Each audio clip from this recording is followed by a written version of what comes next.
اسے اس طوفان میں ایک لڑکی نظر آئی، وہ بھی باقی لڑکیوں کے ساتھ تھی۔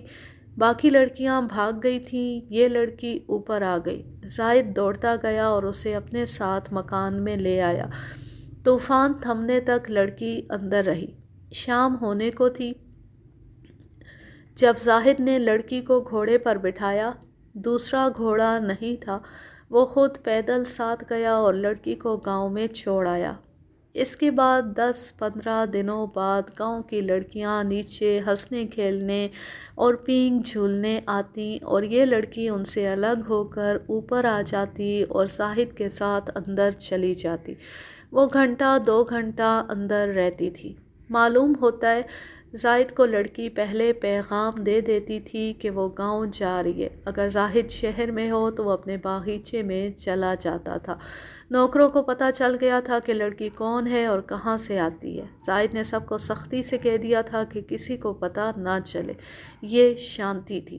واردات کے روز بھی شانتی آئی۔ زاہد نے ان تینوں نوکروں کو بتا دیا تھا کہ وہ آج آئے گی۔ وہ آئی اور زاہد کے پاس اندر چلی گئی۔ بہت دیر بعد ایک آدمی جو ٹٹو پر سوار تھا ندی کی طرف سے اوپر آیا۔ اس نے ایک دیہاتی لڑکی کے پاس رک کر کچھ پوچھا، پھر وہ سیدھا مکان تک گیا اور ٹٹو سے اتر کر اندر چلا گیا۔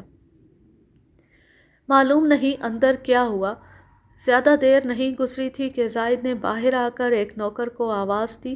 نوکر آیا تو زاہد نے اسے کچھ کہا۔ نوکر ٹٹو لے کر چلا گیا۔ اس سے پہلے شانتی باہر نکلی اور نیچے چلی گئی تھی۔ زاہد نے ان 3 میں سے 2 نوکروں کو بلایا۔ وہ اندر گئے تو فرش پر وہ آدمی پڑا تھا جو ٹٹو پر سوار آیا تھا۔ زاہد نے انہیں کہا کہ یہ لاش اٹھا کر فلاں کمرے میں چھپا دو۔ سورج غروب ہونے کے بعد جب اندھیرا گہرا ہو جائے تو کہیں دور پھینک آنا۔ زاہد نے نوکروں کو ایک تھیلی دکھائی اور کہا کہ یہ تم تینوں خاموشی سے آپس میں بانٹ لینا۔ وہ نوکر جو ٹٹو لے گیا تھا اس کا بھی کسی طرح ذکر آ گیا۔ زاہد نے کہا کہ وہ نوکر اپنا حصہ لے گیا ہے۔ یہ حصہ ٹٹو کی صورت میں تھا۔ وہ نوکر کسی دور کے گاؤں میں ٹٹو بیچنے کے لیے لے گیا تھا۔ وہ ابھی تک واپس نہیں آیا تھا۔ ان تینوں نے مجھے اس کا نام اور گاؤں وغیرہ بتا دیا۔ شام اندھیری ہو گئی تو یہ تینوں نوکر مقتول کی لاش کو زاہد کے گھوڑے پر ڈال کر چل پڑے اور وہاں جا پھینکی جہاں سے برآمد ہوئی تھی۔ وہ باغیچے تک ابھی واپس نہیں پہنچے تھے کہ موسلا دھار بارش شروع ہو گئی۔ ان تینوں نے مقتول کی رقم آپس میں بانٹ لی تھی۔ انہیں یہ معلوم نہیں تھا کہ مقتول کو کس طرح قتل کیا گیا، کب قتل کیا گیا اور کس نے کیا۔ ان کے بیان کے مطابق اندر کوئی اور نوکر نہیں تھا۔ قتل زاہد نے خود کیا ہوگا۔ اس بیان کے بعد انہوں نے اپنی مجبوریوں اور غربت کی داستان سنانی شروع کر دی۔ وہ التجائیں کر رہے تھے کہ انہیں غریب اور مجبور سمجھ کر بخش دیا جائے۔ انہوں نے اس خطرے کا اظہار بھی کیا کہ زاہد کا باپ انہیں بیان دینے کی بڑی سخت سزا دے گا۔ میں نے انہیں تسلی دلاسا دیا اور وعدہ کیا کہ پولیس ان کی حفاظت کرے گی۔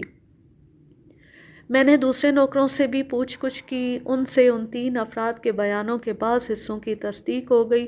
کچھ ضروری نکتے میری جرح اور سوال در سوال سے واضح ہو گئے اور زاہد کے خلاف تمام شکوک یقین میں بدل گئے۔ رات کا آخری پہر تھا۔ میں نے نہ کسی کو اونگنے دیا نہ خود اونگنے کی سوچی۔ لوہا لال سرخ تھا۔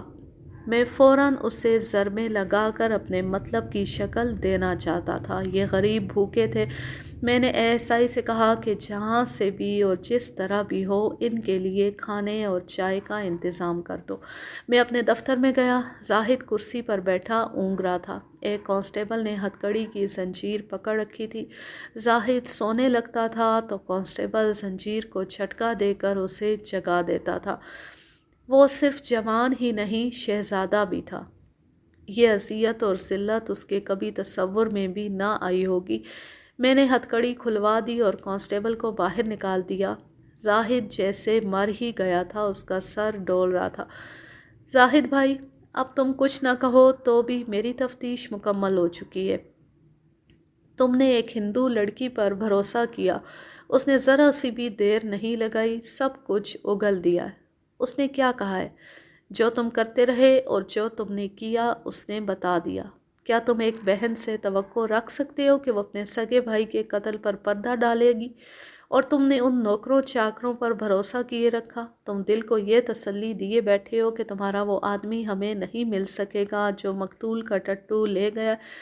میں نے اس کا نام اور اس کے گاؤں کا نام اسے بتایا اور کہا وہ کل یہاں ٹٹو سمیت آ جائے گا۔ تم نے مجھ پر گولی چلانے کے لیے ریوالور نکالا اور حراست سے بھاگنے کی کوشش کی۔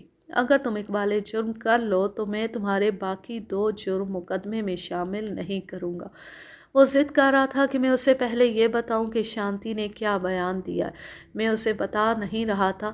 بتاتا کیا؟ شانتی کے ساتھ تو ابھی میری بات ہی نہیں ہوئی تھی۔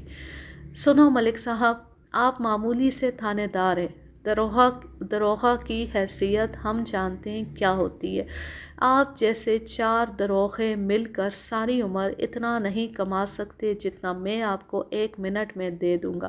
اگر آپ رقم کو ہاتھ میں لینے سے ڈرتے ہیں تو مجھے اپنے گھر کا پتہ بتائیں، رقم وہاں پہنچ جائے گی۔ اگر اس سے دگنی رقم بھی میرے آگے رکھ دو تو بھی تم یہاں سے نکل نہیں سکو گے۔ تمہیں مسلمان سمجھ کر تمہارے ساتھ دوستانہ باتیں کر رہا ہوں، مجھے تمہارے بیان کی ضرورت ہی نہیں۔ اتنا نیک بننے کی کوشش نہ کرو ملک صاحب، آپ جیسے تھانے دار میرے دروازے پر آ کر بیٹھا کرتے ہیں۔ بتاؤ کیا لیتے ہو؟ صبح پوری رقم مل جائے گی۔ لکھ دو مقتول کو رہزنوں نے قتل کیا ہے۔ میں رہزن کہاں سے لاؤں گا؟ صرف لکھ دینے سے میرا کام ختم نہیں ہوتا۔ گورنمنٹ قاتل مانگے گی، رہزن میں دوں گا۔ آپ ڈھیلا سا مقدمہ بنا لینا، بری ہم کرا لیں گے، آپ کا فرض پورا ہو جائے گا۔ میں نے کانسٹیبل کو بلا کر کہا اسے بند کر دو۔ کانسٹیبل اسے اٹھانے لگا تو اس نے کہا ملک صاحب آپ پچھتائیں گے، پہاڑوں سے ٹکر نہ لو، اپنی قسمت اپنے ہاتھوں برباد نہ کرو۔ اتنی رقم دوں گا جو آپ کا خاندان آرام سے ساری عمر کھاتا رہے گا، ورنہ آپ کا خاندان ساری عمر پوچھتا رہے گا کہ ملک احمد یار خان کہاں ہے۔ میرے اشارے پر کانسٹیبل اسے گھسیٹ کر لے گیا اور حوالات میں بند کر دیا۔ میں پچھلے کمرے میں گیا تو شانتی بینچ پر اس طرح بیٹھی تھی کہ اس کے پاؤں بینچ پر تھے، اس نے سر گھٹنوں میں دے رکھا تھا، اس کا سارا جسم کانپ رہا تھا۔ میرے قدموں کی آہٹ پر اس نے سر اٹھایا اور مجھے دیکھا۔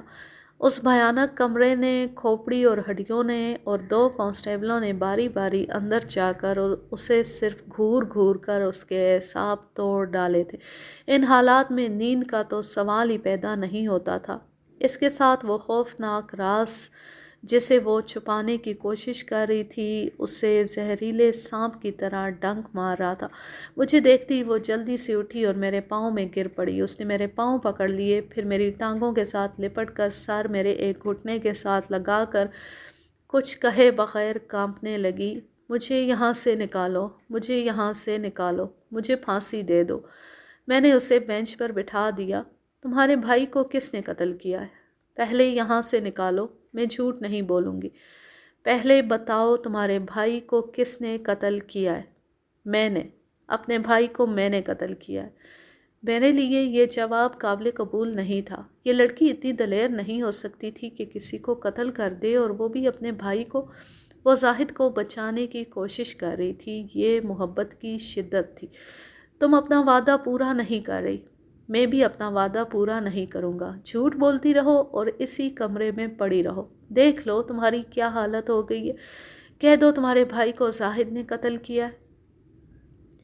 وہ اپنے مذہب کی جس قدر قسمیں کھا سکتی تھی اس نے کھائیں۔ میں نے آخر یہ سوچا کہ اس کی بات سن لوں۔ باہر مسجدوں میں اذانیں شروع ہو گئی تھیں۔ میں نے کانسٹیبل کو اندر بلا کر کہا کہ وہ دودھ گرم کر کے اس میں چینی ڈال کر ایک گلاس لے آئے۔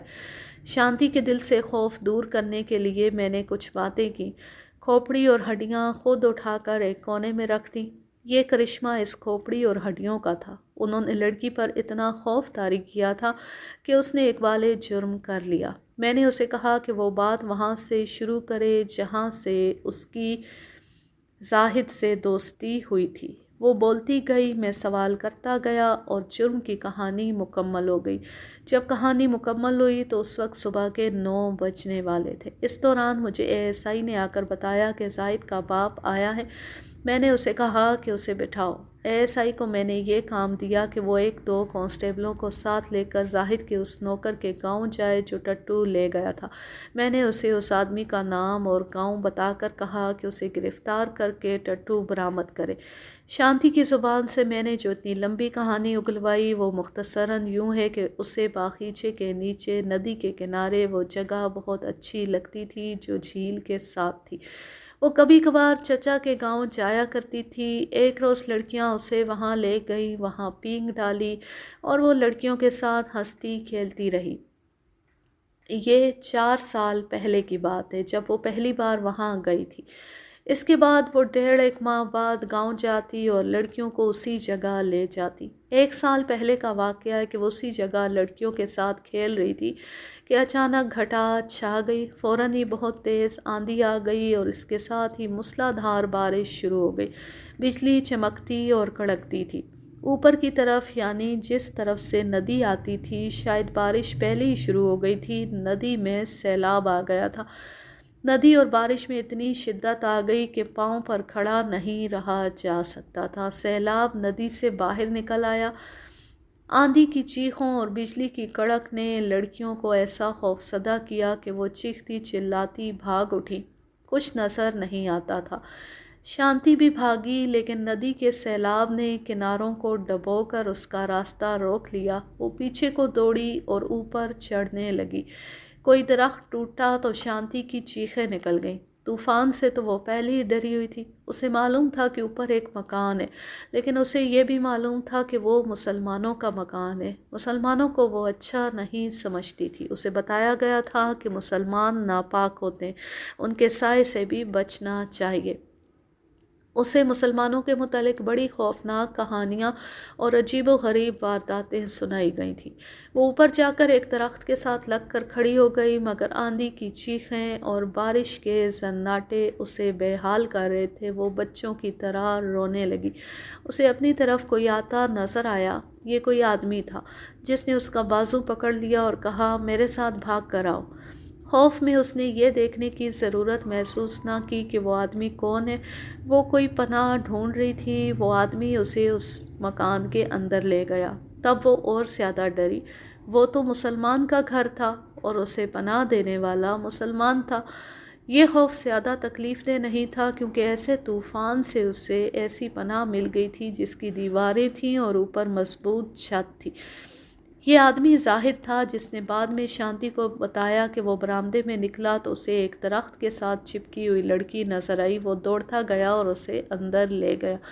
زاہد وہاں اکیلا تھا۔ شانتی کے سر سے پاؤں تک پانی بہہ رہا تھا۔ زاہد نے ایک نوکر کو بلوا کر چولہا جلانے کو کہا اور 2 ریشمی چادریں شانتی کو دے کر دوسرے کمرے میں یہ کہہ کر جانے کو کہا کہ کپڑے اتار کر ایک چادر کمر سے باندھ لے اور ایک اوپر کر لے۔ شانتی نے اس سے پوچھا کہ گھر میں کوئی عورت ہے تو اسے بلا لے۔ زاہد نے اسے بتایا کہ یہاں کوئی عورت نہیں ہے اور وہ اسی کو عورت سمجھ لے۔ شانتی کا دل ایک بار پھر خوف کی مٹھی میں آ گیا۔ اس مسلمان سے بچنا اسے ناممکن نظر آیا۔ اس نے یہ بھی سوچا کہ وہاں سے بھاگ جائے، لیکن طوفان نے باہر جو دہشت اور تباہی پھیلا رکھی تھی اس میں جانے کی اس میں ہمت نہیں تھی۔ زاہد نے دیکھا کہ شانتی نے چادریں تو لے لی ہیں مگر کمرے میں نہیں جاتی۔ زاہد نے اسے بازو سے پکڑ کر دوسرے کمرے میں داخل کر دیا اور دروازہ بند کر دیا۔ شانتی نے کپڑے اتار دیے اور چادروں سے اپنا جسم اچھی طرح ڈھک لیا۔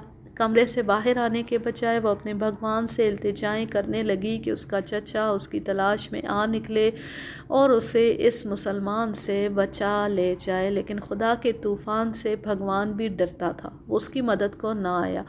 شانتی ڈرتی ڈرتی باہر نکلی۔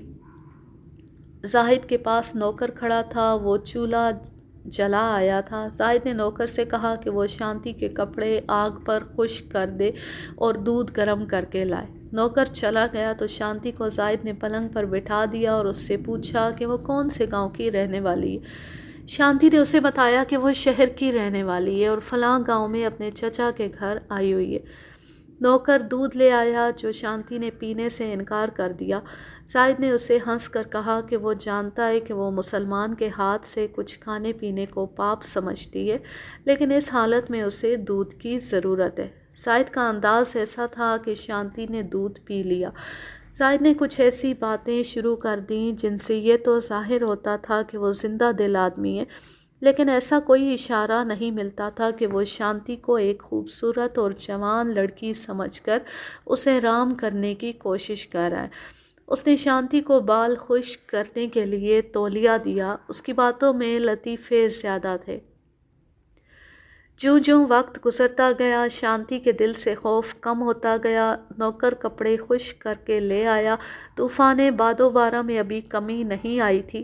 1.5 گھنٹہ گزر چکا تھا۔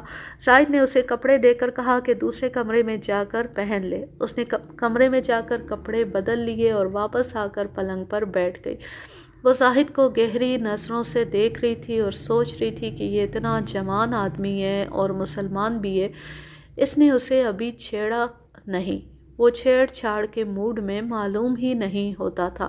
اس نے شانتی سے صرف یہ ذاتی سوال پوچھا کہ وہ شادی شدہ ہے یا نہیں۔ شانتی نے اسے بتایا کہ وہ ابھی غیر شادی شدہ ہے۔ اس سے یہ موضوع چل پڑا کہ ہندو لڑکی شادی کے فوراً بعد بیوہ ہو جائے تو وہ دوسری شادی نہیں کر سکتی۔ اپنی سہیلیوں کو بھی اس سے ملنے کو منع کر دیا جاتا ہے۔ اس بیچاری کی جوانی اور ساری زندگی اندھیر ہو جاتی ہے۔ زاہد نے ہندو نوجوان بیوہ کا ایسا نقشہ پیش کیا کہ شانتی کا دل گھبرا گیا۔ اس نے مسلمانوں کی ازدواجی زندگی کے متعلق باتیں پوچھیں۔ زاہد نے اسے ایسی تصویر دکھائی جو شانتی کو بہت پسند آئی۔ شانتی نے اسے کہا کہ مسلمانوں کے متعلق اسے بتایا گیا ہے کہ عورت کے معاملے میں بڑے ویشی ہوتے ہیں۔ زاہد نے اس کا شک رفع کرنے کی کوشش کی اور اس نے عملی طور پر ثابت کر دیا کہ اسے شانتی جیسی خوبصورت لڑکی کے ساتھ کوئی جسمانی دلچسپی نہیں۔ شانتی زاہد کی ظاہری شکل سے تو متاثر ہو ہی گئی تھی۔ اس تاثر میں شدت اس سے پیدا ہوئی کہ زاہد نے اسے ایسے طوفان سے بچایا تھا جس میں اس کا مر جانا یا کم از کم بے ہوش ہو جانا یقینی تھا۔ اپنے گاؤں تک پہنچنا ممکن ہی نہیں تھا۔ اس کے ساتھ زاہد کا یہ سلوک جس کی شانتی کو توقع ہی نہیں تھی اس پر جادو کا اثر کر رہا تھا، مگر یہ اچھا سلوک اسے کچھ پریشان بھی کرنے لگا۔ وہ زاہد کا رویہ اور سلوک دیکھتے ہوئے بھی یقین نہیں کر پا رہی تھی کہ یہ مسلمان اس پر دست درازی نہیں کرے گا۔ زاہد نے اسے اتنا بے تکلف کر لیا تھا کہ وہ بول ہی پڑی۔ کہنے لگی، میں مان نہیں سکتی کہ تم مجھے اسی طرح گاؤں پہنچا دو گے جس طرح باہر سے لائے تھے۔ شانتی نے اپنے متعلق بتایا کہ اسے اپنی خوبصورتی پر ناز تھا اور اسے احساس تھا کہ لوگ اسے رک رک کر دیکھا کرتے تھے۔ زاہد نے اسے جواب دینے کے بجائے یہ کہا، تم دال دپال کھانے والی لڑکی ہو، گوشت کھایا کرو، تمہارے وہم دور ہو جائیں گے۔ شانتی کو ہنسی آ گئی۔ اس نے کہا کہ ہندو مذہب میں گوشت کھانا حرام ہے۔ زاہد نے ہنسی مذاق اور 2-4 سنجیدہ باتوں سے اسے قائل کر لیا کہ وہ ایک بار گوشت کھا کے دیکھے۔ زاہد نے 1 روز پہلے بہت سے پرندے مارے تھے جو اس نے روسٹ کروا کے رکھے ہوئے تھے۔ اس نے نوکر سے وہ گرم کروائے۔ شانتی نے اپنے بیان میں مجھے بتایا کہ زندگی میں پہلی بار اس کے سامنے گوشت آیا تو اس کا پسینہ نکل آیا۔ گوشت کو ہاتھ بھی لگانا پاپ تھا۔ وہ بتا نہیں سکتی تھی کہ زاہد نے اسے کس طرح منا لیا کہ اس نے گوشت منہ میں ڈال لیا۔ پھر وہ 2 پرندے کھا گئی۔ ایسی لذت اور ایسے ذائقے سے وہ ہمیشہ محروم رہی تھی۔ اسے گوشت بہت ہی پسند آیا۔ اس نے زاہد کے ساتھ کھانا کھایا۔ پھر طوفان تھم گیا اور جب بارش بھی رک گئی تو زاہد نے شانتی سے کہا کہ اٹھو چلیں۔ نوکر نے گھوڑا تیار کر دیا جو باہر کھڑا تھا۔ شانتی کے کچھ الفاظ مجھے ابھی تک یاد ہیں۔ اس نے کہا، زاہد مجھ سے پہلے باہر نکلا۔ مجھے ایسے افسوس ہوا جیسے میں یہاں سے جانا نہیں چاہتی اور یہ شخص مجھے یہاں سے زبردستی لے جا رہا ہے۔ وہ اتنا امیر جاگیردار تھا، اتنا جوان تھا، میں اس کے ہاتھ میں مجبور تھی۔ وہ جیسی بھی بدتمیزی کرنا چاہتا کر سکتا تھا۔ میں اس کا مقابلہ کرنے اور اپنے آپ کو اس سے بچانے کے قابل نہیں تھی، مگر اس نے مجھ پر کوئی اور ہی جادو سوار کر کے مجھے کہا کہ آؤ چلے۔ میں جب باہر نکلی تو مجھے یہ وہم ہوا کہ گھوڑے پر بٹھا کر وہ مجھے کہیں اور لے جا رہا ہے اور میں اغوا ہو رہی ہوں۔ زاہد نے اسے گھوڑے پر بٹھایا اور لگام پکڑ کر آگے آگے چل پڑا۔ کیچڑ ہی کیچڑ تھا، اس کے اتنے اچھے کپڑے خراب ہو رہے تھے اور وہ خاموشی سے چلا جا رہا تھا حتیٰ کہ گاؤں نظر آنے لگا۔ گاؤں سے کچھ دور ہی اس نے شانتی سے کہا کہ وہ آگے پیدل چلی جائے، ہندوؤں نے دیکھ لیا تو معلوم نہیں کیسے کیسے شک کریں۔ شام ہونے کو تھی، سورج ابھی بادلوں میں تھا۔ شانتی نے اسے کہا کہ وہ کسی کو یہ نہ بتائے کہ اس نے گوشت کھایا تھا۔ اس نے زاہد سے یہ بھی پوچھا کہ وہ یہیں رہتا ہے یا شہر چلا جاتا ہے۔ زاہد نے اسے جو جواب دینا تھا دیا۔ شانتی نے یہ تو اس سے پہلے ہی پوچھ لیا تھا کہ زاہد نے شادی کی ہے یا نہیں۔ زاہد غیر شادی شدہ تھا۔ یہ ہندو دوشیزہ زاہد کے چہرے مہرے اور حسن سلوک کے جادو میں گرفتار ہو چکی تھی۔ اس جادو کو اس کے چچا اور چچی نے اور زیادہ پختہ اور گہرا کر دیا، وہ اس طرح کہ وہ چچا کے گھر داخل ہوئی تو چچا اطمینان سے بیٹھا تھا۔ اس نے شاید ایسی ضرورت ہی محسوس نہیں کی تھی کہ باہر جا کر شانتی کو تلاش کرتا۔ اس نے لڑکیوں سے پوچھا تھا کہ شانتی کہاں ہے۔ یہ لڑکیاں بڑی بری حالت میں بھاگ کر گاؤں پہنچ گئی تھیں۔ ان میں سے ایک لڑکی نے بتایا کہ اس نے شانتی کو اوپر باغیچے کی طرف جاتے دیکھا تھا۔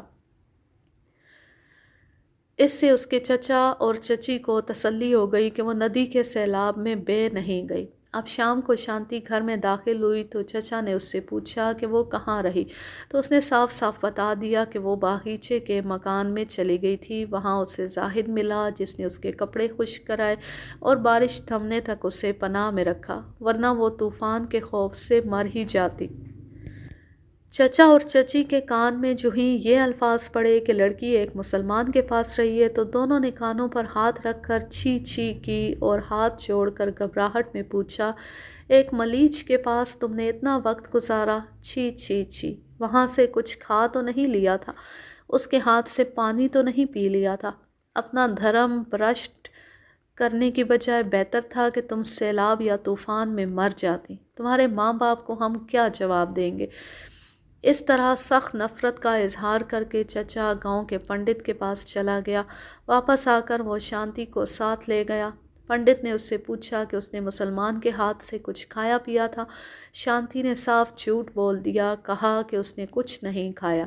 دوسرے سوال نے شانتی کا یہ حال کر دیا کہ غصے سے اس کا خون ابلنے لگا۔